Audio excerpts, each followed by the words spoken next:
সবাই কেমন আছো? আশা করছি ভালো আছো। আমিও বেশ ভালো আছি। আমার নতুন একটা ভিডিওতে তোমাদের সবাইকে অনেক ওয়েলকাম জানাই। শরীরটা কিছুদিন থেকে খারাপ থাকার কারণে কোনো রকমই ভিডিও করা হয়নি।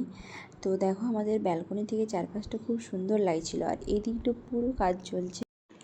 আমার কাছে যেহেতু লাড্ডু গোপাল আছে, তো সকালে ঘুম থেকে উঠেই ফ্রেশ হয়ে বাসি জামা কাপড় চেঞ্জ করে লাড্ডু গোপালের সমস্ত কাজকর্ম কমপ্লিট করে এখন চলে এসেছি কিচেনে।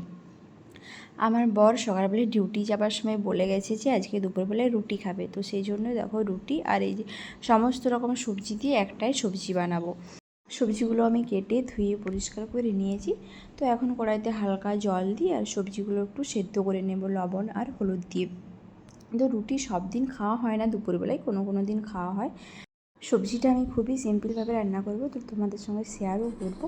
তো দেখো এখানে একটা থালা ঢাকা দিয়ে দিলাম, তো এটা এখন সিদ্ধ হতে থাকুক। আর এদিকে আমি সবজিটা বসিয়ে দিয়ে আটাটাও মেখে নিচ্ছি।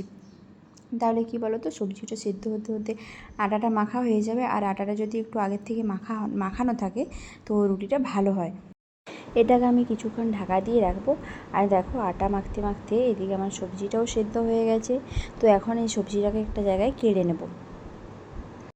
এখন কড়াইতে কিছুটা পরিমাণ তেল দিয়ে দেব। তারপর দেখো অল্প করে একটু পাঁচফোড়ন দিয়েছি। তো তেলটা গরম হওয়ার আগেই আমি পাঁচফোড়নটা দিয়ে দিয়েছি। তো তেলটা গরম হয়ে পাঁচফোড়নটা একটু ভাজা ভাজা হোক, তারপর পেঁয়াজ দেবো।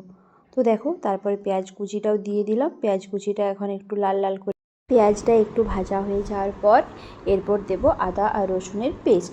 তো এখন তিনটে জিনিসই ভালোভাবে ভেজে নেব। তো পেঁয়াজ রসুন আদা তিনটেকেই ভালোভাবে ভেজে নেওয়ার পর এরপর আমি আস্তে আস্তে একটু গুঁড়ো মশলা দেব। তো গুঁড়ো মশলার মধ্যে দেখো এখানে দিচ্ছি হলুদ গুঁড়ো, তারপর লঙ্কা গুঁড়ো, জিরে গুঁড়ো, ধনে গুঁড়ো অল্প অল্প করে দেব। তো তারপর একটু জল দিয়ে ভালো করে মশলাটা কষে নেব। এইভাবে কিছুক্ষণ নাড়াচাড়া করে মশলাটা ভালোভাবে কষিয়ে নেব। তো দেখো মশলাটা খুব ভালোভাবে কষা হয়ে গেছে এবং খুব সুন্দর তেল বেরিয়ে এসছে। এরপর দিয়ে দেব সেদ্ধ করে রাখা সবজিটা। তো সবজিটা দিয়ে দেওয়ার পর মশলাটার সঙ্গে সবজিটা ভালোভাবে মিক্সড করে নেব। মিক্স করে নেওয়ার পরে কিছুক্ষণ নাড়াচাড়া করে কিছুটা পরিমাণ লবণ দিয়ে দেবো, কারণ সেই সেদ্ধ করার সময়ই লবণ দেওয়া হয়েছিল, তারপর আর লবণ দেওয়া হয়নি। তো এখন কিছুটা পরিমাণ লবণ দিয়ে ভালোভাবে একটু নেড়ে চেড়ে ভালোভাবে সবজিটা মিক্সড করে নিয়ে এখন নামিয়ে নেবো। ব্যাস সবজি রান্না কমপ্লিট। এখন রুটিটাও বানিয়ে নেব। তো রুটি আমি আগে একদমই করতে পারতাম না, এখন কোয়ার্টারে আসার পর অনেকটাই করতে করতে অভ্যেস হয়ে গেছে। এখন মোটামুটি পারি, মোটামুটি বলবো না, মোটামুটি ভালোই পারি আর কি। তো কোয়ার্টারে আসার আগে তো আমি রান্নাবান্নাও সেরকম কিছু করতে পারতাম না, এখানে এসে টুকিটাকি করা আর কি। তো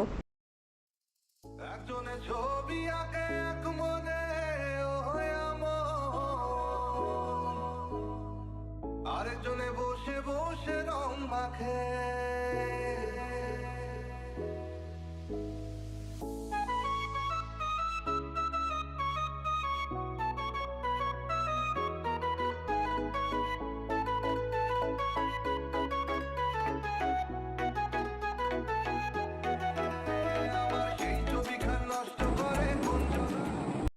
তো দেখো এদিকে আমি রান্নাবান্না কমপ্লিট করে স্নান টান করে ফ্রেশ হয়ে গেছি। তারপরে একটু বসেছিলাম, দেখি আমার হাজব্যান্ডেরও আসার টাইম হয়ে গেছে। তো তারপরেও কিছুক্ষণ পর চলেও আসে। এখন ও ফ্রেশ হবে আর আমি খাবারগুলো রেডি করবো।